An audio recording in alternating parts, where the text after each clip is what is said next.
She could barely breathe, and the only thing that could save her was an inhaler in the wrong hands. The flight attendant's eyes didn't see illness. They saw suspicion. Every second without help pushed her closer to disaster. Passengers watched, phones recorded, and then one phone call changed the flight and exposed who really had control of that plane. The hum of the engines was steady, but inside her chest, panic roared louder. A teenager sat hunched in the middle of the cabin, each breath shallow and fast, her trembling fingers clinging to the strap of her bag. In her other hand, the small plastic inhaler that should have been her lifeline now dangled just out of reach in the grip of a uniformed flight attendant. "You can't bring this on board without proper proof." The woman's voice carried over the quiet chatter, sharp enough to slice through the recycled air. Her expression wasn't concern, it was suspicion. And that suspicion was wrapped in something colder, the kind of judgment that decided who belonged and who didn't before a single word was spoken. The girl's voice broke on the simplest plea.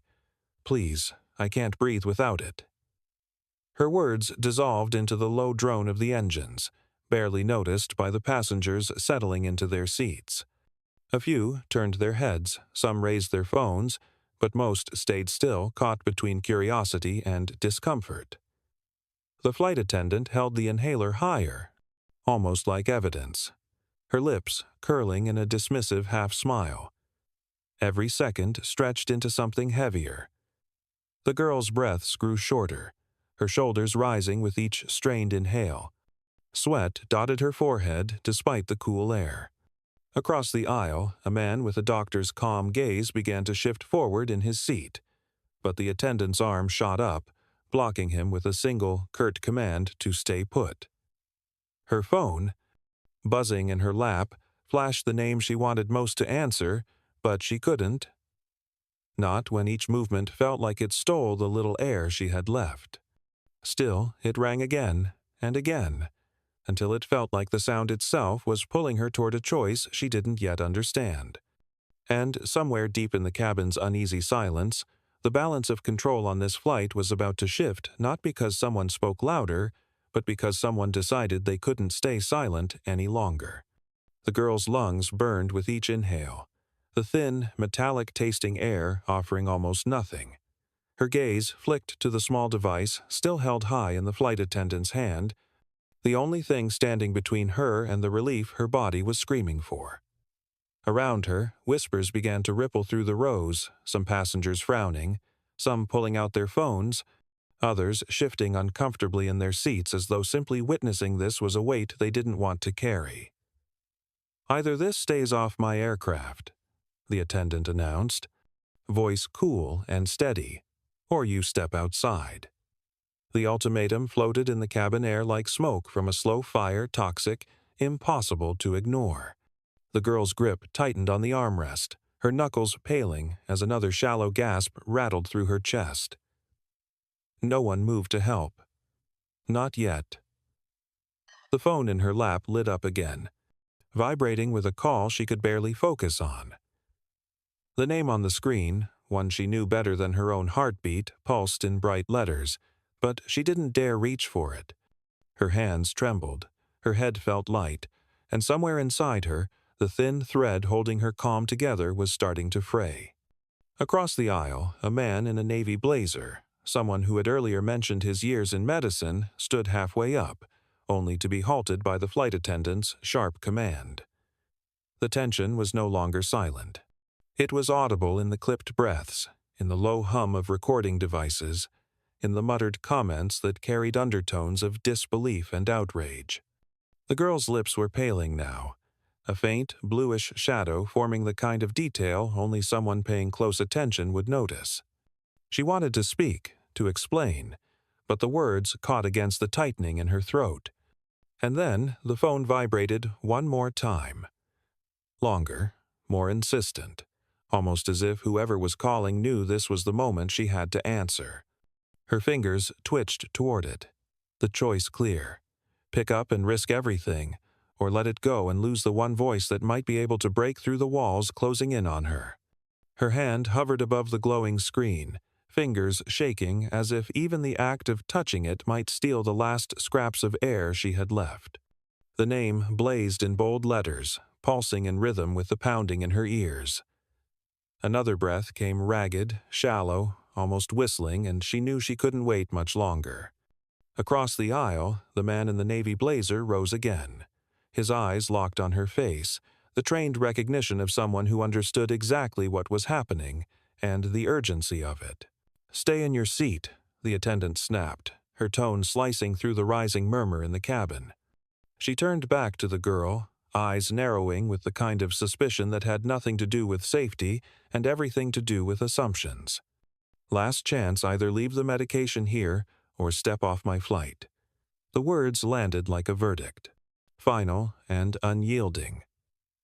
Around them, passengers exchanged glances, their unease now laced with anger they didn't yet know where to place.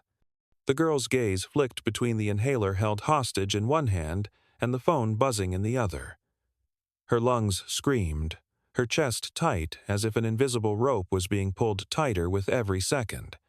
Somewhere in the background, someone muttered, "This doesn't look right." And the quiet affirmation of agreement spread down the rows like an unspoken chain reaction. Still, no one stood, not yet. Then, with a trembling thumb, she answered the call. The moment the line opened, the sound of a voice low, calm, and carrying an authority that didn't need to raise itself filled her ear. Relief, sharp and sudden, cut through the haze of panic. Her eyes focused for the first time since the ordeal began, locking on the attendant. "He wants to speak to you," she said, her voice weak but threaded with something new, a flicker of control. The attendant's brows lifted in disbelief, but before she could scoff, the voice on the other end, now on speaker, rolled into the air with steady command. "This is Captain Adrian Keller, Chief of Flight Operations, and you're going to tell me exactly why my daughter can't breathe right now." The attendant's smirk faltered. Her lips parted, but no sound came. That name, the title, carried weight, the kind of weight that could crush a career in a single breath. A hush swept through the cabin, passengers leaning forward, phones angled just right to capture every detail. Even the steady hum of the aircraft seemed to fade, replaced by the quiet crackle of tension that spread from row to row. "Who am I speaking to?" she asked. Her tone softer now, though her voice trembled at the edges. "This is Captain Adrian Keller," the voice repeated, calm and deliberate, every syllable carrying the authority of someone used to being obeyed without question. "And you are currently denying my daughter access to prescribed medical equipment during a respiratory crisis. I want to know exactly why." The girl's chest rose and fell in shallow bursts, but for the first time there was relief in her eyes. The oxygen still wasn't there, but the weight of being unheard, that was starting to lift. The attendant's gaze darted to the other crew members, but no one moved to shield her. All eyes were on her now, waiting, judging, recording. "I was following procedure," she began, but the captain's voice cut her cleanly in half. "There is no procedure for refusing life-saving treatment to a minor. What you are doing is dangerous, and it ends now." His tone didn't rise, yet it seemed to fill the cabin, leaving no space for argument. The attendant's grip on the inhaler loosened. Passengers exchanged glances, their expressions shifting from quiet outrage to open anticipation. Somewhere in the back, a voice whispered, "Give it to her," and the ripple of agreement was almost tangible. But she hesitated just long enough for the captain's voice to sharpen, for the air in the cabin to turn heavier than before. "Or I'll make sure your decision today follows you for the rest of your career." The attendant's fingers tightened around the inhaler as though some unseen thread of pride was holding her in place. Her eyes flicked to the rows ahead, scanning for any support, but all she found were lenses, dozens of phones capturing her hesitation in crisp, unforgiving detail. The passengers weren't just watching anymore. They were waiting for her to make the wrong choice. The girl's breathing was audible now, a sharp, wheezing pull that seemed to echo off the walls. Each gasp was shorter than the last, her lips paling against the strain. She didn't take her gaze off the attendant, even as her shoulders rose and fell in shallow rhythm. The phone in her hand was still on speaker, the captain's calm authority pouring into the charged air. "You're not just holding my daughter's medication," his voice said, steady but edged like steel. "You're holding the line between her life and your career. Which one do you value more?" The cabin shifted with a collective intake of breath. Somewhere near the back, a passenger muttered, "This is insane." And the sentiment rippled forward, unspoken but felt. Even one of the junior crew members had turned slightly away from the attendant, jaw tight, as if silently willing her to hand it over. A beat passed, then another. Finally, her hand lowered, slow and deliberate, until the inhaler rested within the girl's trembling fingers. The relief was instant. A click, a deep inhale, the medicine flooding her lungs in a rush she could almost feel down to her bones. Her eyes closed for just a second, savoring air the way someone else might savor sunlight after days in darkness. But when she opened them again, the room wasn't lighter. The silence had shifted into something sharper, heavier, because everyone knew this wasn't over. The captain's voice, still on the line, dropped lower. "Good. Now, stay exactly where you are. I'll be on that plane in less than 20 minutes. The girl's breathing steadied, but her pulse still raced in her ears. Every inhale was a little deeper now, but the echo of panic hadn't left her body. It lingered like smoke after a fire. The cabin felt strangely suspended, as though time itself had slowed to watch what would happen next. The attendant stood frozen in the aisle, uniform pressed and pristine, but the authority it once represented seemed to have been stripped away with a single phone call. On speaker, the captain's voice carried a calm that was somehow more unsettling than anger. "Miss, you'll remain on that aircraft until I arrive. Do not step away from my child. Do not speak to her again unless it is to apologize. Do you understand?" There was no rise in volume, yet the weight behind each word pressed into the air like a physical force. The attendant swallowed hard, her eyes darting to the senior crew member near the galley, but no one came to her defense. Passengers continued to record, their screens casting a cold glow on faces that were equal parts fascinated and horrified. Every lens was a witness. Every second was another nail in the coffin of her composure. The girl's fingers tightened around the inhaler, not because she feared losing it again, but because it now felt like a lifeline in more ways than one. She glanced at the phone, the small green light still blinking, her father's voice a tether that held her steady. For the first time since boarding, she allowed herself to believe she might be safe. Then came the line that shifted the mood in the entire cabin, just 8 words, spoken with quiet certainty. "I'm in the terminal. I'll be there soon." The weight of that promise settled over everyone. This wasn't a distant authority figure calling from some office across the country. He was here, walking toward this very gate.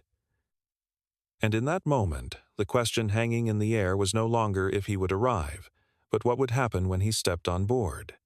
The words hung in the air like the faint rumble of thunder before a storm.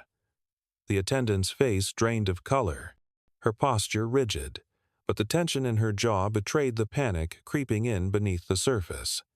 Around her, the entire cabin seemed to lean into the moment, passengers shifting in their seats, their eyes bouncing between the girl, the phone, and the uniformed woman caught in a spotlight she could no longer escape. From the speaker came the steady rhythm of the captain's breathing, followed by his voice, low, deliberate, impossible to ignore. "I'm walking toward your gate now. When I arrive, we'll discuss why a member of this crew believed it was acceptable to gamble with a passenger's life, especially when that passenger is a minor." His tone was measured, but each word landed like a gavel strike, final and unyielding.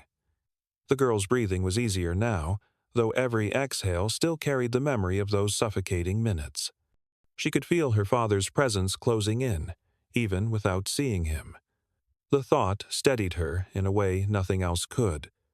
Her fingers stayed curled around the inhaler, not as a shield but as a reminder this fight wasn't over. Somewhere in the back, a man muttered to the person beside him, "She's finished." And the truth of it rippled forward, unspoken but understood. The junior attendant by the galley shifted uncomfortably, keeping her gaze fixed on the carpet, as if distance might keep her from being pulled into the undertow. And then, almost imperceptibly, the sound changed footsteps. Muffled at first, then sharper, growing closer in measured, deliberate strides. The air in the cabin thickened with anticipation. The attendant's hands twitched at her sides, her eyes locked on the aircraft door as though bracing for impact. No one said a word, but every heart knew the same thing. The moment he stepped through that door, nothing on this flight would ever be the same. The footsteps on the jet bridge grew louder, each one a countdown neither the attendant nor the rest of the cabin could ignore. It wasn't hurried, it wasn't hesitant. It was the deliberate pace of someone who already knew they owned the room they were about to walk into. The air inside the cabin felt compressed, the quiet so absolute that the soft whine of the air conditioning sounded almost deafening. The attendant shifted her weight, one polished shoe clicking softly against the floor. She tried to stand taller, to hold her ground, but her hands betrayed her fingers twitching, nails digging into her palms. She kept glancing at the door, as though sheer will could change what was about to step through it. The girl, still in her seat, clutched the inhaler, as if it were more than a medical device. It was proof, it was truth, it was survival in plastic form. Her breathing was steadier, but her eyes stayed locked forward, watching the narrow doorway the way a diver watches the surface of the water after being trapped below. She didn't need to see his face to know he was coming. Around them, passengers leaned subtly into the aisle, phones poised, some held high, some low, every camera hungry for the first image of the man whose voice had already altered the course of the flight. The junior attendant in the galley stepped back, pressing herself against the wall to avoid being in the direct line of what was about to unfold. Then came the shadow. Long, dark, stretching across the threshold before the man himself appeared tall, broad-shouldered, eyes scanning the cabin in a sweep that made every passenger feel seen. He didn't rush. He didn't smile. He simply stepped inside, and the air seemed to shift with him, charged with the weight of accountability that had finally arrived. Every lens adjusted. Every heart tightened. And, for the first time since the ordeal began, the question was no longer whether justice would happen, but how hard it would hit when it did. He stood in the aisle without saying a word, the kind of silence that was louder than shouting. The overhead lights caught the sharp lines of his uniform, the captain's bars gleaming like a warning. His eyes swept the cabin once, deliberately, locking briefly on every passenger before finding his daughter sitting upright now, color returning to her cheeks, the inhaler secure in her hand. Relief flickered in his gaze for a fraction of a second. Then it was gone, replaced by steel. His attention shifted to the attendant. She stood frozen, posture stiff but cracking at the edges, like glass under pressure. "Name?" he said simply, his voice low but carrying to the far end of the cabin. She gave it, almost whispering, and he repeated it back to her, letting the sound of it hang in the air. "Do you understand," he continued, each word deliberate, "that you denied life-saving medication to a passenger in crisis?" "To my daughter?" The cabin was motionless now, every phone tilted toward them, passengers holding their breath as though the oxygen in the room belonged solely to this moment. The attendant began to speak something about policy, about procedure, but he cut her off with a single, sharp stop. His tone was not raised, yet it sliced through the space like a blade. "In less than 20 minutes, he said, you turned a commercial flight into a scene of public endangerment. You ignored a medical ID, you dismissed a trained physician, and you based your judgment not on fact, but on assumption." The word landed heavy. Then his voice dropped even lower, quieter, but more dangerous. You will hand me your badge and wings now. Or you can keep them and face termination for cause, permanent industry blacklisting, and possible criminal charges for endangering a minor. The choice, framed with surgical precision, left no room to breathe. The attendant's hand trembled as she reached for her badge. The sound of the clasp unpinning echoed in the stillness. She held it out, her face pale, her lips parting in a whisper meant only for him. "I'm sorry." He didn't take it yet. Instead, he looked at his daughter, letting her be the one to nod. Only then did he take it, sliding it into his pocket, his voice calm as ever. "You're leaving this aircraft now." And with that, the power shifted completely, every ounce of authority she once carried now in his hands. The TSA officers who had been standing awkwardly by stepped forward, and as they turned toward the door, every passenger knew, the moment she crossed that threshold, this story would no longer belong to the plane. It would belong to the world. The click of the aircraft door sealing behind her was sharper than it should have been final, echoing in a way that seemed to linger in every row. The former attendant was gone, escorted down the jet bridge by security, but the weight of what had happened clung to the cabin like static before a storm. Conversations that had been whispered for the last half hour now broke into quiet ripples, passengers leaning toward one another, replaying the moment in hushed disbelief. The captain didn't speak immediately. He walked the few steps to his daughter's row, his stride steady, his expression unreadable. When he reached her, his hand rested briefly on her shoulder, not for show, not for the cameras, but as a silent confirmation. "You're safe now." She let out a breath she hadn't realized she was holding, her fingers finally loosening around the inhaler. Phones were still up, still recording, but now the angles shifted, focusing not on confrontation but on aftermath. A junior attendant approached with a bottle of water and an awkward, genuine apology. "If you need anything at all," she said softly, "I'll be right here." The girl gave a small nod, her voice too tired to answer. The captain turned to face the cabin, his voice carrying without strain. "Ladies and gentlemen, what happened here today should never occur on any flight anywhere. On behalf of this airline, I apologize not only to my daughter, but to each of you who had to witness it." His words were measured, but each one hit with the weight of someone who intended them to stand as record. There was a smattering of applause, hesitant at first, then stronger not for the drama, but for the rare sight of immediate accountability. And yet, beneath the relief, there was a shared awareness among the passengers. This was only the first step. The real reckoning would happen beyond this cabin, when the story left the plane and reached the world waiting outside. When the plane finally lifted from the runway, the tension that had gripped the cabin for so long began to loosen, though traces of it still clung to the air. The girl sat in a window seat now, her father beside her in a hastily reassigned deadhead captain's chair. Outside, the sky stretched wide and unbroken, but inside, the hum of the engines carried a different weight, the sound of a flight that would be remembered for far more than its destination. Passengers stopped by in quiet intervals, offering words of support. Some simply placed a hand on her shoulder, others leaned in to say they were sorry she'd had to endure it.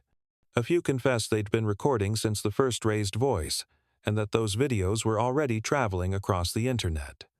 The girl thanked them softly, though part of her still wrestled with the fact that a deeply personal moment had become something for the world to witness. Her father had been on his phone for most of the climb, speaking to corporate, to legal, to communications.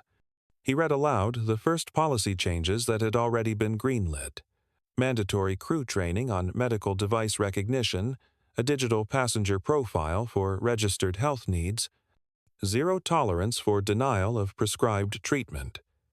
"You didn't just stand up for yourself today," he told her quietly. "You forced an industry to change." By the time they touched down, her story had crossed borders. News tickers rolled her name alongside words like reform and accountability. Advocacy groups were calling for other airlines to follow suit. What had been 18 minutes of fear in a cramped cabin was becoming the blueprint for how the powerless could force the powerful to listen. Months later, she stood in a room far from any runway, a government hearing hall, cameras lining the walls. She told her story again, not with the trembling breaths of that day, but with a voice that was steady and deliberate. "When you witness injustice," she said, "you have a choice. You can ignore it, or you can document it and demand change."